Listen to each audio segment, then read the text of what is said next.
Three সিষ্টাৰ্ছৰ অইন এটা ব্লগলৈ আপোনালোকক ৱেলকাম। আজি মোৰ ভণ্টিৰ বাৰ্থডে হয় আৰু মই ভাবিছোঁ মোৰ ভণ্টিৰ বাৰ্থডে বুলি মই এটা কেক বনাম আৰু যিহেতু কেক বনাবলৈ কিছুমান বস্তুৰ দৰকাৰ হয় সেইটো মই এমাজনত অৰ্ডাৰ দিছিলোঁ আৰু সেই পাৰ্চেলটো আহি পাইছে। গতিকে মই আনবক্সিং কৰি দেখুৱাম আপোনালোকক পাৰ্চেলটো আৰু লগতে কেকটো মই কেনেকৈ বনালোঁ সেইটো আপোনালোকক দেখুৱাম। সো ভিডিঅ'টো শেষলৈকে চাই থাকিব।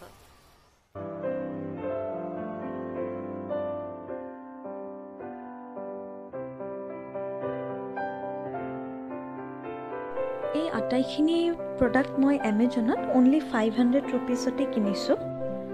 যিহেতু মই প্ৰফেশ্যনেলি ইউজ নকৰোঁ, মই ইমান কোৱালিটি চোৱা নাছিলোঁ আৰু কম দামতে বিচাৰিছিলোঁ, কিন্তু তথাপিও মই কোৱালিটিটো ভালেই পাইছোঁ।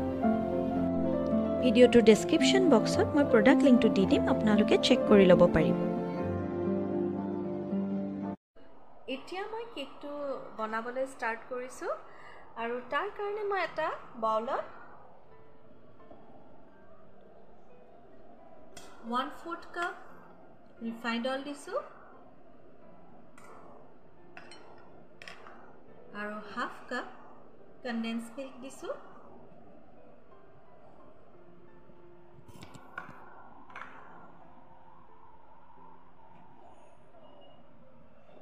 এতিয়া এইখিনি ভালকৈ মিক্স কৰি ল'লোঁ আৰু তাত 1/4 কাপ চুগাৰ এড কৰি দিলোঁ। চুগাৰখিনি মই মিক্সিত আগতে গুড়ি কৰি থৈছিলোঁ।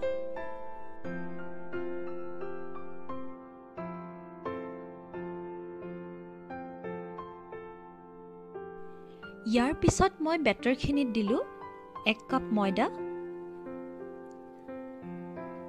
1 টিস্পুন বেকিং পাউডাৰ আৰু 1/2 টিস্পুন বেকিং সোডা আৰু এনেকৈ ভালদৰে মিক্স কৰি ল'লোঁ।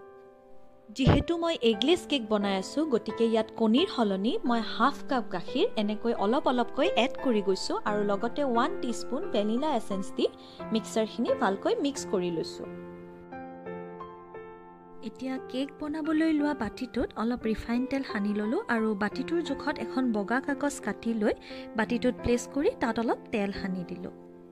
আপোনালোকে ইয়াত কাগজৰ সলনি বাটাৰ পেপাৰো ইউজ কৰিব পাৰে আৰু তেতিয়া ইয়াত তেল সনাৰ কোনো প্ৰয়োজন নাই। এতিয়া মিশ্ৰণখিনি এনেকৈ বাতিত ঢালি দিলোঁ। মই এনেকুৱা এটা ননষ্টিক পেনত তলত নিমখ দি লোহাৰ ষ্টেণ্ডৰ ওপৰত কেকটো বহাই দিছোঁ। কেক বনাওঁতে এনেকুৱা ধৰণৰ ফ্লেট পেন ব্যৱহাৰ কৰিলে হিটটো ইভেনলি কেকটোৰ চাৰিওফালে লাগি যায় আৰু ফলত কেকটো ছফ্ট হয়। এই পেনটো মই 5 মিনিট সময় কম জুইত ঢাকোন মাৰি প্ৰি হিট কৰিছিলোঁ। আৰু এয়া মোৰ কেক কমপ্লিট হৈ গ'ল। কেকটো কমপ্লিট হওঁতে মোৰ এৰাউণ্ড 35 to 45 মিনিটছ টাইম লাগি গৈছে। এনেদৰেই ছেইম প্ৰচেছত মই 2টা কেক বনালোঁ, যিহেতু মই 2 টায়াৰ কেক এটা বনাম বুলি ভাবিছোঁ। এতিয়া নেক্সট মই আইচিঙৰ কাৰণে যোগাৰ কৰোঁ আৰু ইয়াৰ কাৰণে প্ৰথমে 1 কাপ হুইপ ক্ৰীম এটা বাউলত ওলাই ল'লোঁ আৰু হেণ্ড বিটাৰেৰে বিট কৰি গ'লোঁ। বহুতেই বিট কৰোঁতে হুইপ ক্ৰীমৰ লগত চুগাৰ এড কৰে। মই পিছে চুগাৰ এড নকৰাকৈ হুইপ কৰাটো প্ৰিফাৰ কৰোঁ, নহ'লে কেকটো খাবলৈ বেছি মিঠা হৈ যায়।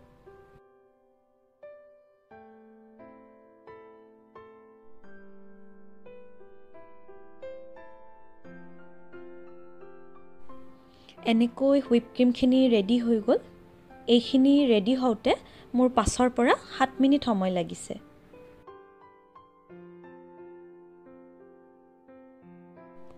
এনেকৈ মই কেকটো দুফালকৈ কাটি ল'লোঁ। তাৰপিছত কেকটো ভালকৈ প্লেচ কৰি ল'লোঁ।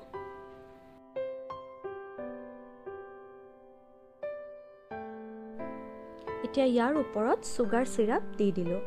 চুগাৰ চিৰাপটো অলপ বেছিকৈ দিলে কেকটো ছফ্টো হয় আৰু ইয়াৰ ওপৰত দিব লগা ক্ৰীমখিনিও ভালকৈ লাগি ধৰে।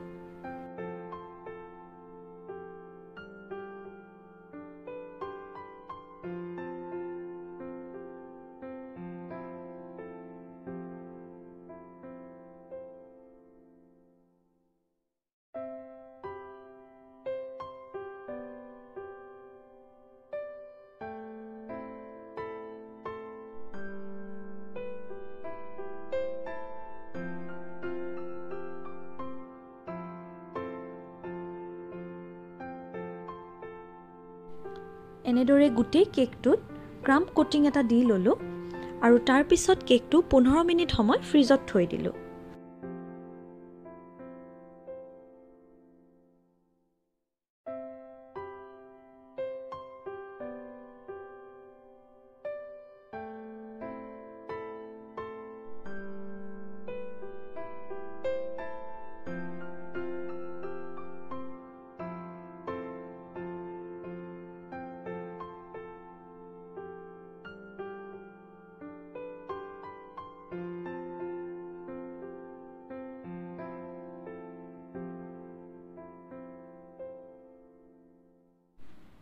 এতিয়া আন এটা কেক যিটো মই অলৰেডি বনাই থৈছিলোঁ সেই কেকটোৰ চাৰিওফালটো এনেকৈ কাটি লৈছোঁ যিহেতু মোৰ সৰু মল নাছিলে আৰু এই কেকটো মই আগৰ কেকটোৰ নিচিনাই সেম প্ৰচেছতে হুইপ কৰি বনাইছোঁ।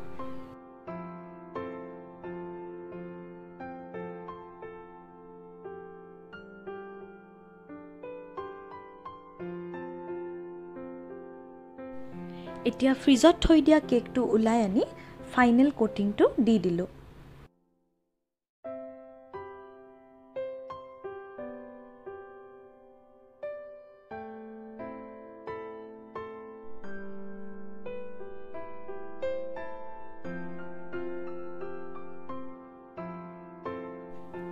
সৰু কেকটো যাতে ডাঙৰ কেকটোৰ ওপৰত ভালদৰে ষ্টেণ্ড কৰিব পাৰোঁ তাৰ কাৰণে এনেদৰে 3ডাল ষ্ট্ৰ কাটি ইয়াত এনেকৈ লগাই দিলোঁ আৰু তাৰ ওপৰত সৰু কেকটো ভালকৈ প্লেচ কৰি দিলোঁ।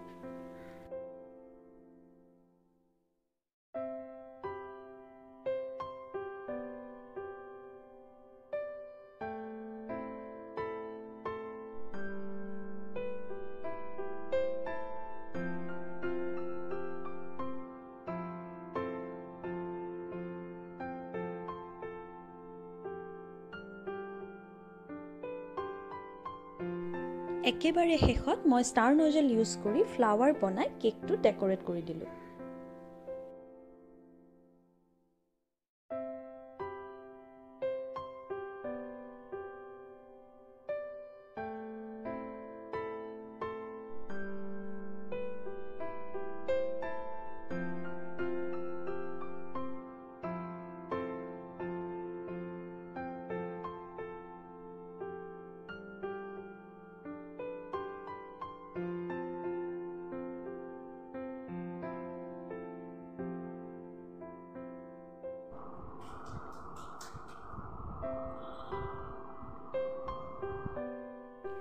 আৰু ফাইনেলি মোৰ কেক কমপ্লিট হৈ গ'ল।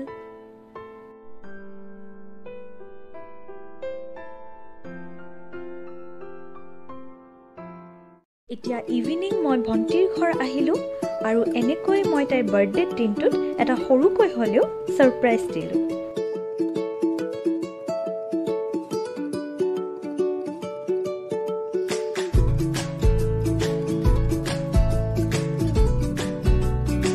ভিডিঅ'টো চাই যদি ভাল লাগিল তেনেহ'লে লাইক, কমেণ্ট আৰু শ্বেয়াৰ কৰি দিব আৰু আমাৰ চেনেলটো ছাবস্ক্ৰাইব কৰি দিব।